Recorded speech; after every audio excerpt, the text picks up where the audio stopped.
IPL 2025 की नीलामी में इन 10 खिलाड़ियों पर होने वाला है आरटीएम कार्ड का इस्तेमाल। आखिर क्यों और कितने पैसों में होगा यह आरटीएम? चलिए दोस्तों, शुरुआत कर लेते हैं।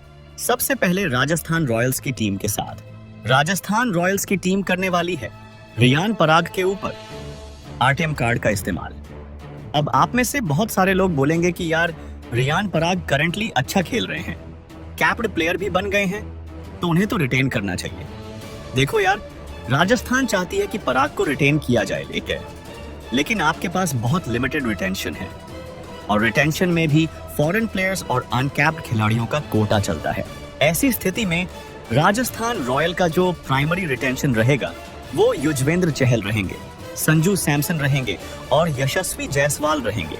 और आरटीएम कार्ड रहा तो भैया राजस्थान 100% रियान पराग के ऊपर इस्तेमाल करेगी, क्योंकि यार राजस्थान रॉयल्स को रियान पराग की काफी जरूरत है।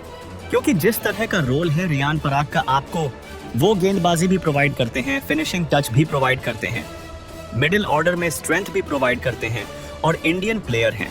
तो राजस्थान के लिए उनका जो सबसे बड़ा तुरुप का इक्का यानी आरटीएम कार्ड इस्तेमाल होगा वो रियान पराग के ऊपर होगा। आगे बढ़ते हैं। राजस्थान रॉयल्स के बाद बात करते हैं केकेआर की टीम की। केकेआर जिस तरह की टीम है और जिस तरह से उन्होंने पिछला खिताब जीता, ये लोग चाहते ही नहीं है कि भैया बड़ी नीलामी हो। ये अपनी पूरी की पूरी टीम को रिटेन करना चाहते हैं। मीटिंग में भी इन्होंने बीसीसीआई से यही कहा था कि भैया आप तो 8 आरटीएम कार्ड दे दो, लेकिन एक आरटीएम कार्ड जो केकेआर की टीम जरूर किसी खिलाड़ी पर इस्तेमाल करेगी वो है Mitchell Starc. Mitchell Starc team का हिस्सा नहीं होंगे, रिटेंशन का हिस्सा नहीं होंगे और वो नीलामी में जाएंगे। स्टार्क नीलामी में क्यों जाएंगे, इसके पीछे भी सीधा सीधा रीजन है। हालांकि पिछले साल जब खिताब जीता था तो मिचेल स्टार्क ने कहा था कि वो अगले साल फिर से पर्पल जर्सी में दिखना चाहते हैं, लेकिन कहानी कुछ और बोलती है। कहानी ये बोलती है कोलकाता के लिए कि स्टार्क को 25 करोड़ रुपए कोलकाता रिटेंशन नहीं दे सकती और इतने करोड़ से नीचे स्टार्क मानेंगे नहीं। स्टार्क नीलामी में जाके अगर 12 से 15 करोड़ में भी जाते हैं तो भी केकेआर उन पर आरटीएम इस्तेमाल करेगी। केकेआर के लिए एक बड़ा स्तंभ तेज गेंदबाजी में स्टार्क के रूप में जरूरी है और 15 करोड़ मेरे हिसाब से ठीक प्राइस है मिचेल स्टार्क के लिए। हालांकि पिछली बार 25 करोड़ में बिके थे। आगे बढ़ते हैं दोस्तों। अब बात कर लेते हैं लखनऊ सुपर जायंट्स की टीम की। तो लखनऊ सुपर जायंट्स एक हिंदुस्तानी विकल्प के ऊपर नजरें गड़ाए हुए हैं, देवदत्त पडिक्कल के ऊपर। लखनऊ सुपर जायंट्स को टीम आरटीएम कार्ड इस्तेमाल कर सकती है। हालांकि ऑप्शंस है लखनऊ के पास, लेकिन अगर केएल राहुल चले जाते हैं नीलामी में, तब फिर भैया लखनऊ को इंडियन बल्लेबाज की सख्त आवश्यकता होगी। ऐसी स्थिति में अगर देवदत्त पडिक्कल 4-5 करोड़ रुपए में भी आरटीएम होते हैं तो लखनऊ को एक स्टेबिलिटी प्रोवाइड करेंगे। तो मेरे हिसाब से लखनऊ का आरटीएम कार्ड शायद बहुत बड़ा खिलाड़ी नहीं होगा, लेकिन आईपीएल में प्रूवन खिलाड़ी देवदत्त पडिक्कल हो सकते हैं। आगे बढ़ते हैं दोस्तों। लखनऊ सुपर जायंट्स की टीम के बाद हम मुंबई इंडियंस की टीम की बात करते हैं। जैसा रिटेंशन वैसा ही आरटीएम। मुंबई का कंफ्यूजन हर जगह है। मैं रिटेंशन की बात करूं तो अभी तक तो यही समझ नहीं आ रहा है कि मुंबई रिटेन किसको करेगी। अगर पंड्या रिटेन होंगे तो रोहित जाएंगे, सूर्या जाएंगे, बुमराह जाएंगे। अगर सूर्या रिटेन होंगे तो हार्दिक तो जाएंगे ही जाएंगे। रोहित की गारंटी नहीं है। पिछली आईपीएल में हमने अभिषेक नायर से रोहित शर्मा की जो बातचीत का वीडियो लीक हुआ था सुना था, और उसमें हमें पता है कि किस तरह की बातें हुई थी। रोहित शर्मा का रुकना मुंबई में लगभग इम्पॉसिबल है। ऐसी परिस्थिति में दोस्तों मुझे ऐसा लगता है आरटीएम कार्ड के रूप में ये ईशान किशन के ऊपर जाने वाले हैं। 15 करोड़ का रिटेंशन अमाउंट अभी ये लोग ईशान किशन को दे रहे हैं।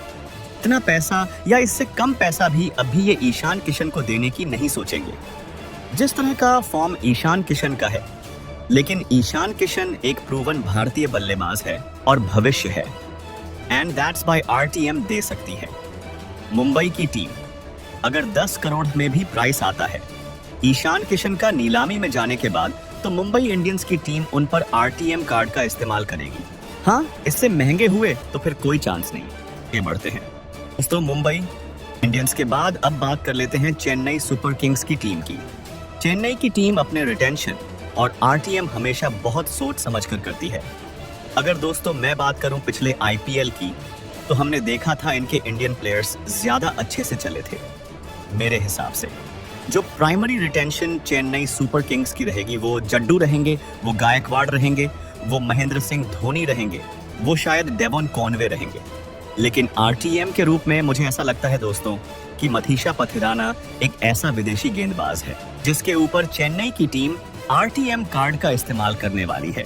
5 से 8 करोड़ रुपए का आरटीएम हो सकता है। तो चेन्नई के लिए पथिराना आरटीएम हो सकते हैं, राइट टू मैच हो सकते हैं।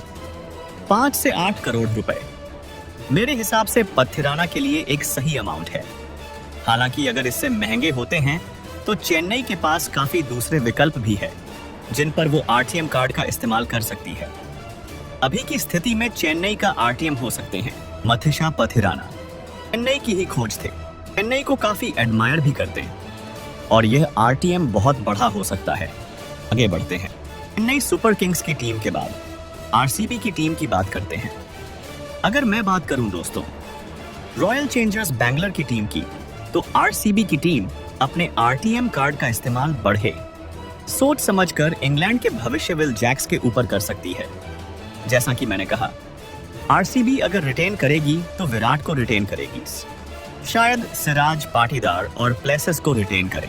मैक्सी रिटेन नहीं हो रहे हैं, लेकिन हाँ, अगर आरटीएम का इस्तेमाल होगा तो फिर विल जैक्स इस लिस्ट में अपनी जगह बनाते हैं। विल जैक्स इंग्लैंड के कैप्ड प्लेयर है और मुझे ऐसा लगता है दोस्तों कि अगर आरसीबी यहां से भविष्य देख रही होगी तो विल जैक्स को किसी भी स्थिति में जाने नहीं देगी।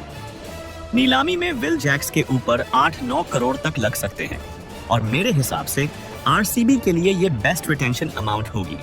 8 करोड़ में आपको विल जैक्स आरटीएम मिल रहे हैं, तो मेरे हिसाब से आरसीबी का आरटीएम होंगे। आगे बढ़ते हैं दोस्तों, आरसीबी के बाद अब बात कर लेते हैं जीटी की टीम की। तो गुजरात अगर रिटेन करेगी तो शायद गिल को रिटेन करेगी, शायद राशिद खान को रिटेन करें, शायद साई सुदर्शन को रिटेन करें, मोहम्मद शमी भी है, लेकिन आरटीएम का इस्तेमाल होगा डेविड मिलर पर। जी हाँ, डेविड मिलर पर आरटीएम कार्ड का इस्तेमाल हो सकता है।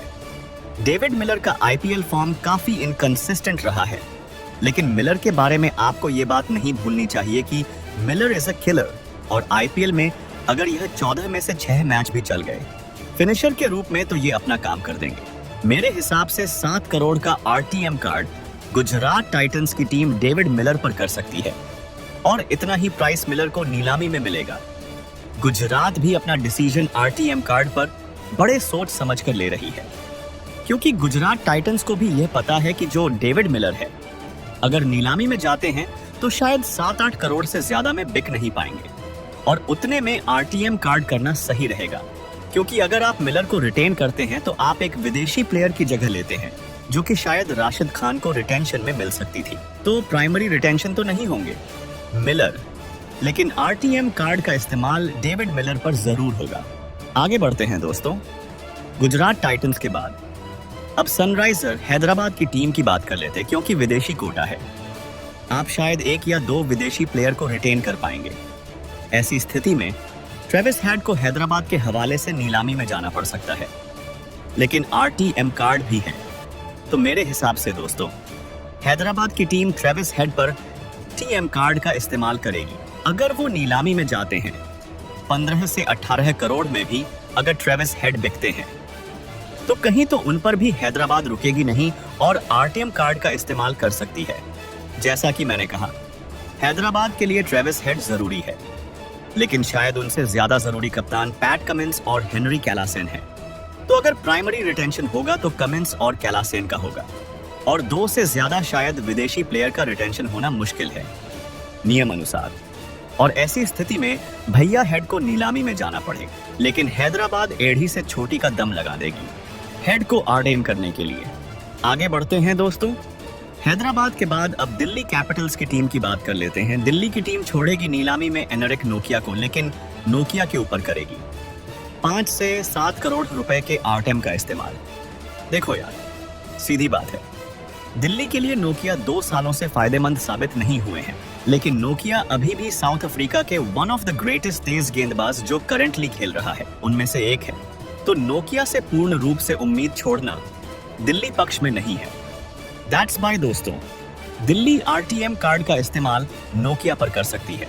अगर नोकिया की वैल्यू 5 से 7 करोड़ के आसपास रहती है, हाँ उससे ज्यादा हुई तो शायद फिर दिल्ली ना जाए, लेकिन 5 से 7 करोड़ रुपए में नोकिया पर दिल्ली कर सकती है अपने आरटीएम का इस्तेमाल। दिल्ली के लिए ऑलरेडी प्रॉब्लम्स हैं, क्योंकि ऋषभ पंत भी टीम छोड़ने का बोल रहे हैं। हालांकि इनके पास अक्षर पटेल है, हालांकि इनके पास कुलदीप यादव है, हालांकि इनके पास खलील अहमद भी है।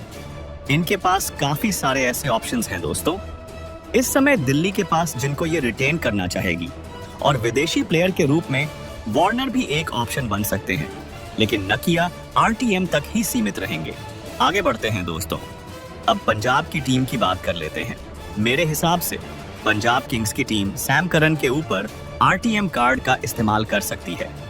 18 करोड़ के सैम करन अब आरटीएम हो सकते हैं। हालांकि इस बार अगर पंजाब आरटीएम कार्ड का इस्तेमाल करेगी 2, 3, 4, 5 करोड़ से ज्यादा देने की कोशिश नहीं करेगी पंजाब किंग्स की टीम सैम करन को।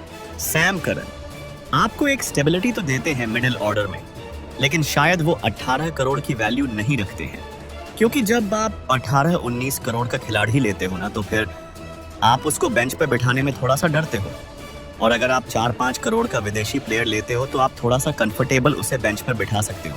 तो मेरे हिसाब से पंजाब का फोकस नहीं रहेगा सैम करन के ऊपर, लेकिन हाँ उन्हें 5 करोड़ 6 करोड़ तक में भी आरटीएम करने की कोशिश पंजाब जरूर करेगी। तो ये थी भैया सारी 10 टीमें और इनके एक्सपेक्टेड आरटीएम मतलब राइट टू मैच कार्ड। और यार ये वीडियो यहीं तक थी, मिलेंगे नेक्स्ट वीडियो में।